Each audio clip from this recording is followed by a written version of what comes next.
Hey there, and welcome to another episode of Superhero Sitters.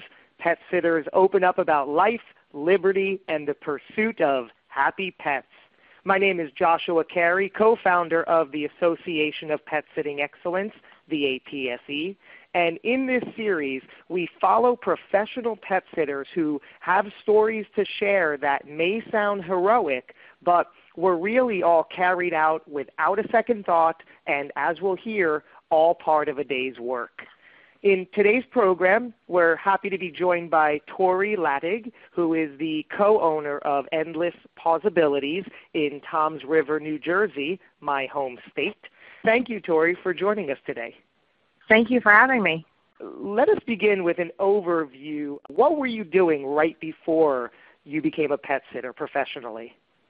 Megan is my co-owner with me in Endless Possibilities, and the two of us were actually working at a local animal hospital. A couple of the doctors had aggressive or diabetic clients who really wouldn't do well in the boarding scene. The vet offered boarding, but they knew that these specific animals weren't going to do well there. Either it would really stress them out and just, exacerbate their medical conditions, or they were really aggressive and the owners weren't comfortable bringing them to the vet for those reasons. And so the doctors would ask if anyone wanted to go and take care of the pets in their home, and Megan and I found ourselves saying yes and, taking on these pets and helping their owners and getting them through, whatever it was that they were having an issue with. And we kind of started growing a client base. So it just was kind of a natural thing that just kind of fell into our laps, and we loved it. And how long has Endless Possibilities been in business? We were created in March of 2007.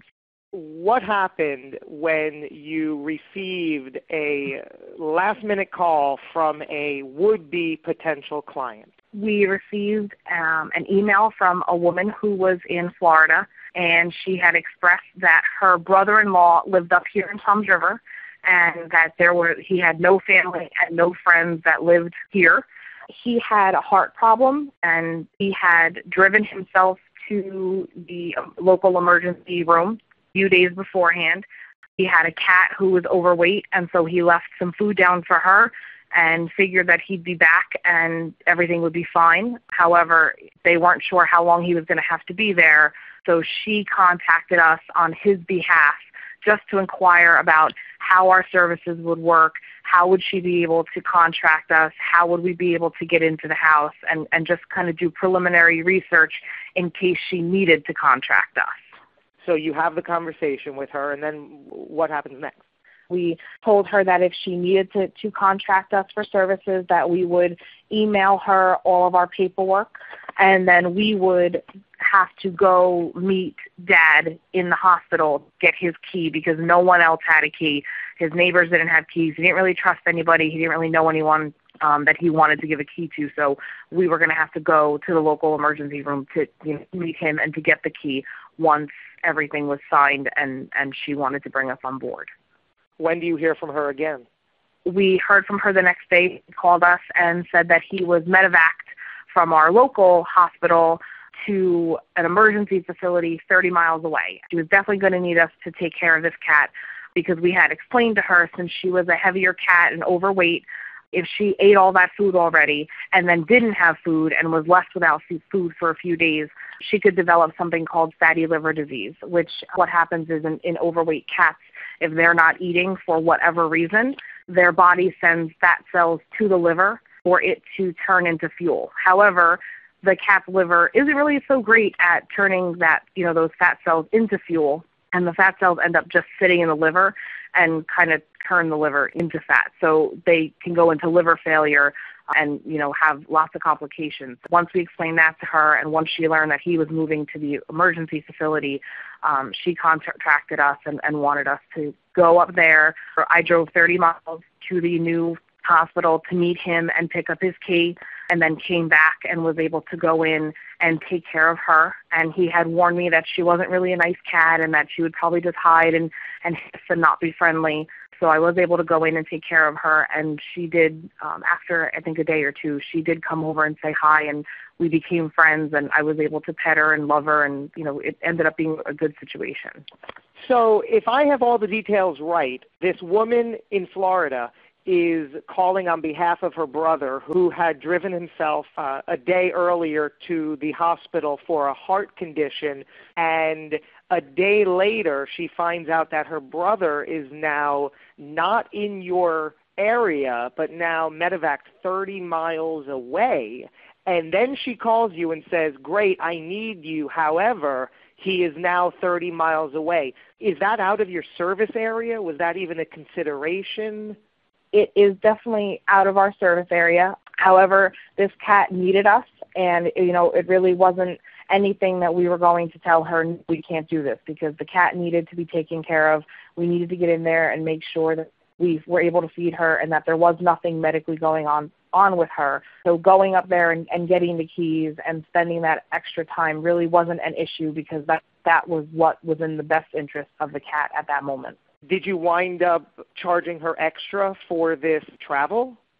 We did not charge her extra. We needed to get up there and to get the key, and it was all kind of part of what we do, and needed to get up there to get it so we could go in and take care of her.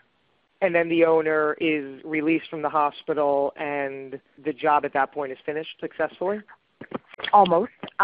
She emailed us, the woman in Florida emailed us to let us know that her brother-in-law would be released, but his car was still at the local emergency room. So what we did was drove to the emergency room, picked up his car, and brought it back to his house, because he was going to need to take a cab from the emergency facility home. And I don't know about you, but I really wouldn't want to drive home after being in the hospital for a couple of days. So we went and got his car so that he could come straight home and relax and be with his cat and not have to worry about going back out and getting his car later. Wow, that is just amazing. So you not only, at the drop of a hat, drove an additional 30 miles to grab the keys so you could properly care for this cat, but then before he was released, drove to the local hospital and took his car from the hospital back to his house so it would be safe and secure when he's released and back home. Exactly. Wow. Well, that certainly sounds like a job well done. Did everything go successfully? Everybody was happy? The woman must have been thrilled. Yes, she was very happy. He was actually impressed and taken back that the cat became friends with us. And I took a couple pictures and emailed them to Florida so she could, see the cat and see that she was doing well. She wrote us a letter of recommendation, explained what we did for her and how happy she was. Why do you think she didn't just call some neighbors, or he didn't get in touch with some neighbors to handle this? I think for him it was a trust issue. He didn't just want anyone to have the keys to his house. Contracting a professional who knows what they're doing and has insurance, and that made him feel a little bit better. And then also with the medical background, if we had walked in and there was something wrong with her, we would have been able to assess it and to bring her to the vet and to, help to take care of it. Whereas a neighbor may not know that, whatever symptoms the cat is displaying is an issue, and that might be the cat, and they may ignore it and just, go about their business. I'm always impressed with how pet sitters go above and beyond without even a second thought, without even thinking about it, and this is surely another example. And with that, Tori, I want to thank you tremendously for being the professional pet sitter both you and Megan are, and for taking the time to share this wonderful story with us. Thank you, Josh. I appreciate it. It was great speaking with you.